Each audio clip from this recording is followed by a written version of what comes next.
Hepiniz hoş geldiniz arkadaşlar. Ben Batuhan. Bugün sizlerle Albin Planish ile Srdjan Marangunic arasında 1969 yılında oynanan bir oyunu paylaşmak istiyorum.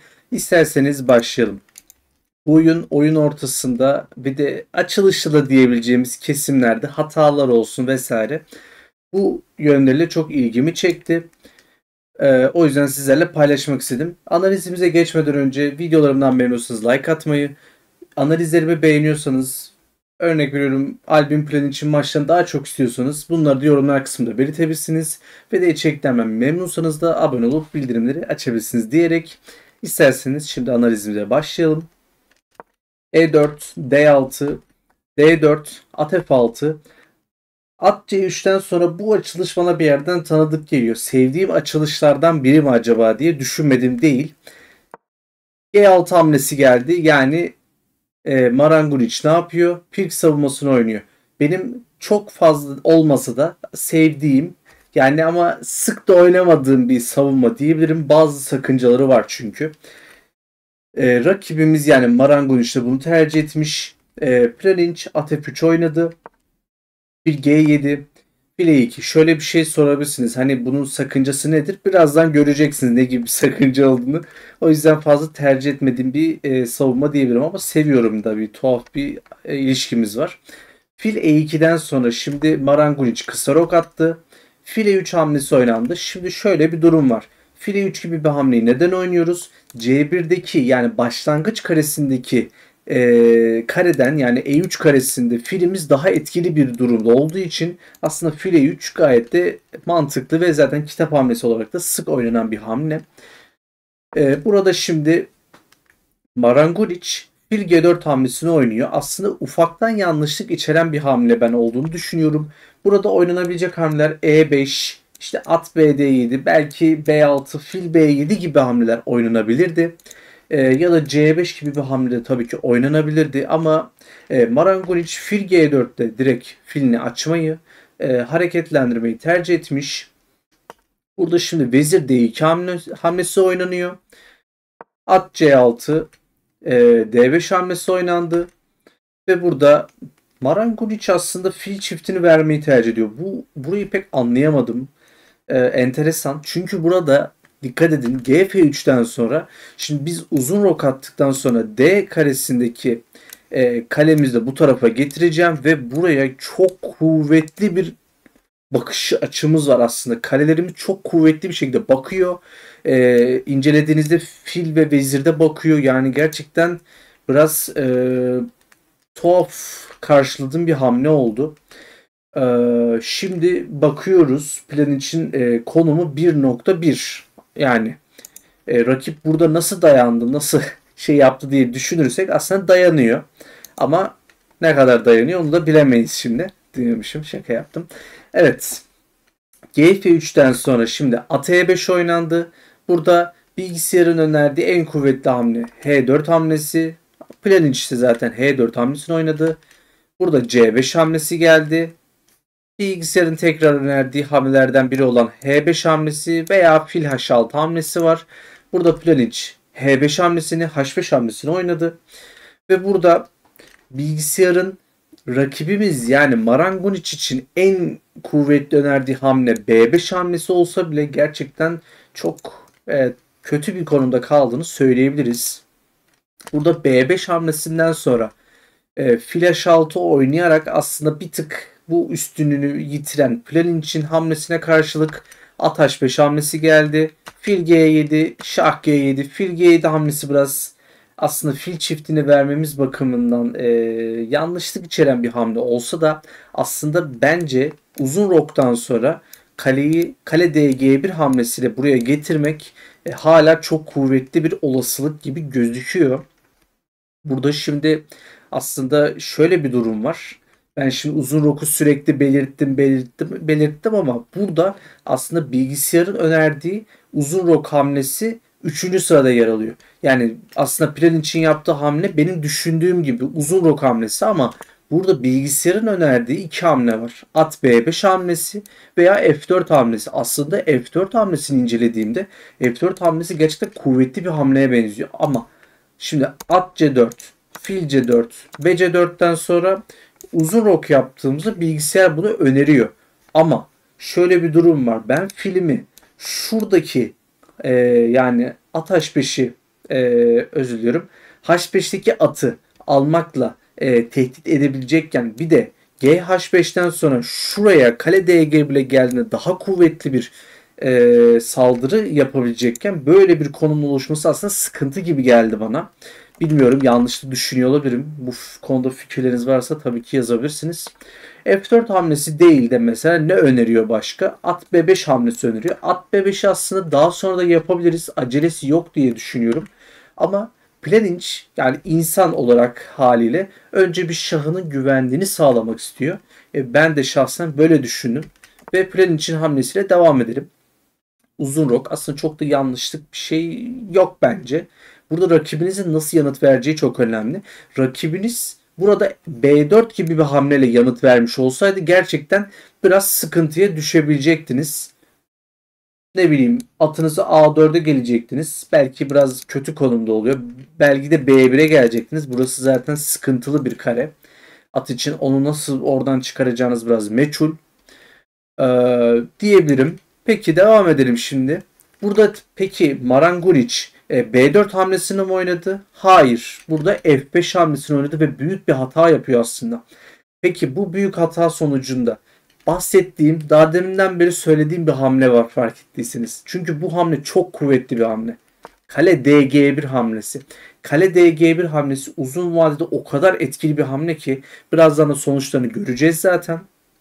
Kale DG1'den sonra Şah H8 oynandı ve burada bahsettiğim, zaten okla da gösterdiğim gibi F4 hamlesi burada en kuvvetli hamle hala, yani öyle gözüken bir hamle diyebilirim. Burada Planinc zannediyorum Vezir H6 hamlesinin daha kuvvetli, daha rakip üzerine baskı kurabileceğini düşünmüş olmalı ki bu hamleyi oynuyor. Sağlık olsun, insanlık hali kaçabilir. Peki burada Marangon için verebileceği yanıt ne olabilirdi? Kale G8 olabilirdi. Bahsettiğim gibi kale DG1 hamlesinden sonra G dikeyinde çok kuvvetli olan bu kalemize karşı bir tedbir almak zorundasınız. Peki yani hocam, Marangonic buna karşı bir şey alıyor mu? Hayır. At F7 hamlesini oynuyor. At F7 hamlesi büyük bir hata ve burada harika. Yani Planin için gerçekten oyunlarını sevmemdeki bir sebep. Konumu gerçekten çok iyi bir şekilde değerlendiriyor. Hangi taş olursa olsun direkt vuruyor. Hiçbir sıkıntı yok. Ve burada muhteşem bir hamle geliyor. Sizler de videoyu durdurup 3 saniye 5 saniye artık nasıl yapmak isterseniz durdurup bakabilirsiniz. Tamamdır. Durdurursanız sıkıntı yok. Evet. Burada Planinc vezir G6 hamlesiyle vezirini feda ediyor. Muhteşem bir hamle. Şahsen ben bunu yapmaya cesaret edemeyebilirdim. Belki çok böyle uzun düşünmem gerekebilirdi. Bilemiyorum. Burada vezir G6 hamlesinden sonra konum rakip için çöküyor. Adeta felç oluyor. Hani öyle düşünün. Muhteşem bir hamle. Burada peki yani Marangonic terk edebilirdi. Terk etmemiş. Devam ediyor oyun. Hala 17. hamledeyiz bu arada. O oyun hala devam ediyor. HG6 ile devam etti. Tek hamlemiz zaten kale G6, at H6, kale H5, kale F7, kale G H6'dan sonra burada şah G7 hamlesi oynandı. Şimdi bizim burada incelememiz gereken bir husus var. Biz burada veziri nasıl alabiliriz? Şu an baktığınızda vezir, rakibimizin veziri var ama pasif durumda. Hani bu veziri şu an kullandırmamamız lazım diye düşünüyoruz. Aslında buna Plan için güzel bir cevabı var. Kale H7 oynadı. Şah G8, kale H8, Şah G7'den sonra kale 5, H7 oynandı. Şah çektik. Şah G6 oynandı. Burada EF5'ten sonra kale F5, kale D8, kale D8'den sonra burada fil D3 hamlesi oynandı. Zaten biraz hızlı geçmemdeki sebep şu. Mantığını aslında öğretmek istediği plan için bize bu oyunda bir fikri anlatacağım size. Şah H7'den sonra fil F5 oynandı. Şahımızı çektik. Şah G7'den sonra evet, asıl ben öğretici olduğunu düşündüm. Yani tabii ki vezir G6 hamlesi harika bir hamleydi ama bundan sonraki konumda ki öğretilen, yapılan muhteşem hamleler diyebileceğimiz bazda tabii ki hamleler benim çok ilgimi çekti ve çok öğretici olduğunu düşünüyorum. Şimdi şah G7 hamlesinden sonra bakıyorsunuz ya hocam at filimiz var, kale var burada. Kale rakibimizin yani Marangun için burada tamam kalesi var ama bizim kıpır kıpır gezen at ve filimiz var burada aslında. Yani biz daha aktif durumdayız. Rakibimiz biraz pasif durumda. Peki piyon sayısına bakıyorum. Plan için 6 piyonu var. Rakibimiz yani Marangun için de 5 tane piyonu var aslında. Yani neredeyse yakın diyebiliriz ama burada bir şey var. Şimdi onu da göstereceğim. Burada at B5 hamlesi oynandı. Şimdi bakıyorsunuz 6'ya 4 piyon üstünüzde. Rakibimiz neden terk etmiyor? Rakibimiz terk etmez. Çünkü hala piyon sürülebilme kalesini kullanıp bu piyonları geçer piyon olarak ya da vezire sürme şansı hala olabilir. O yüzden terk etmiyor diye düşünüyorum. Şah F6 oynandıktan sonra fil G4 oynandı. Burada 6 hamlesinden sonra at C7, şah E5, C4 hamlesi dikkat edin. Piyonu almıyoruz. Önce piyonu koruyoruz. Şimdi kale B8 hamlesi oynandı. Ve burada tekrardan dikkat edin. Ufaktan da olsa kale B4'lere sızmayı istemediğimiz için aslında sızamaz da gerçi ama burada B3 hamlesiyle aslında bir hisar tarzında piyon yapısı kuruyoruz. Bu gerçekten çok etkili bir piyon yapısı diye düşünüyorum kaleyi kesmek adına. Şimdi dikkat etmenizi istediğim çok güzel bir nokta var. Burada rakibimizin hamlesinden sonra bakacağız. A5 hamlesinden sonra burada ne oynardınız? Şimdi düşündüğünüzde yani nasıl diyeyim piyon toplamaya çalışabilirdim diye düşünebiliriz. Ya da nasıl diyeyim işte şahımızı merkeze mi götürmeye çalışırdık?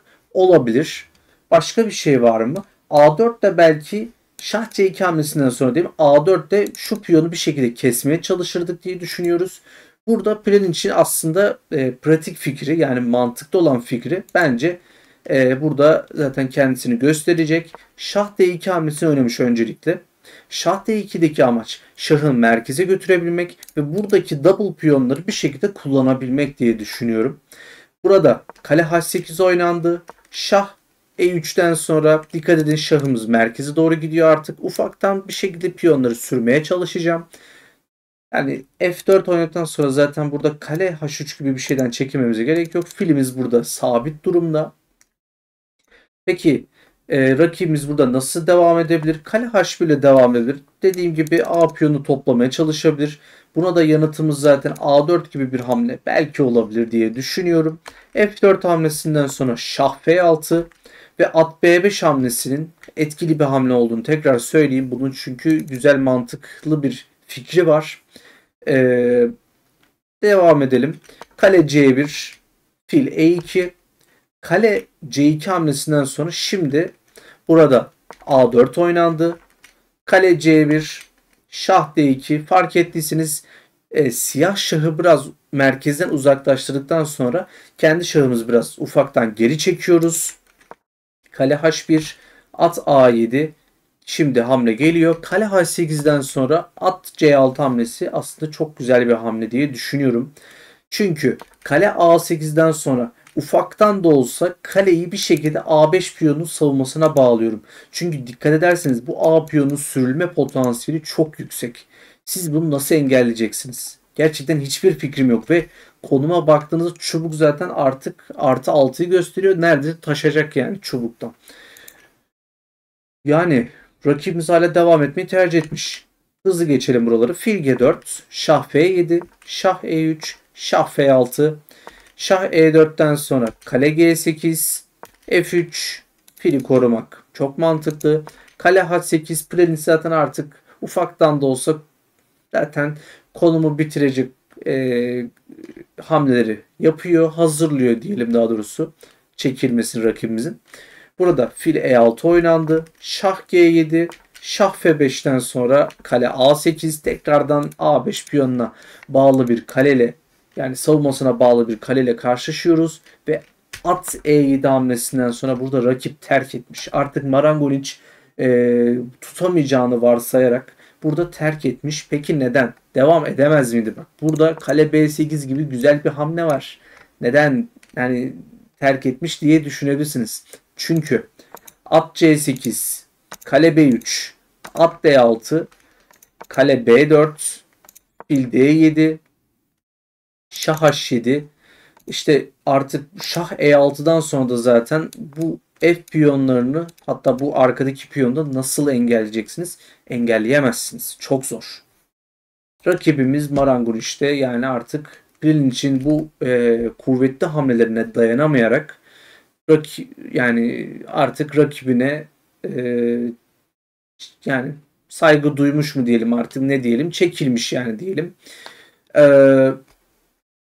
Muhteşem bir oyun olduğunu düşünüyorum. F piyonu sürdükten sonra dediğim gibi zaten vezir çıkma potansiyeli ve artık zaten mat olma potansiyelimiz de çok yüksek.